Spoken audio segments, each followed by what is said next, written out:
দিদি ভাইয়ের চালতার আচার খেতে খুব ভাল লাগে, তাই জন্য মা আজকে ঘরেই চালতার আচার বানিয়ে দিল। আচার বানানোর জন্য চালতাগুলোকে কেটে ভালো করে ধুয়ে নেব, তারপরে শিলনোড়ায় থেঁতো করে নেব।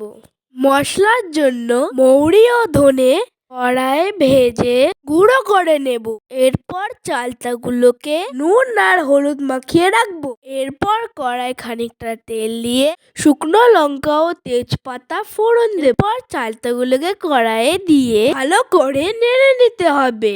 আগে থেকে চালিয়ে রাখা গুড় আর তেঁতুলের কাঠ এর মধ্যে দিয়ে ভালো করে নাড়িয়ে নেব, যতক্ষণ না পর্যন্ত চালতা থেকে বেরোনো জল পুরোপুরি টেনে শুকনো হবে ততক্ষণ জাল দেব। এরপর ভেজে রাখা গুঁড়ো মশলা দিয়ে নামিয়ে নেব। এদিকে দেখি পুকুলি এসেছে। মা, বম্মা, পুকুলি আর আমরা সবাই মজা করে আচার খেলাম।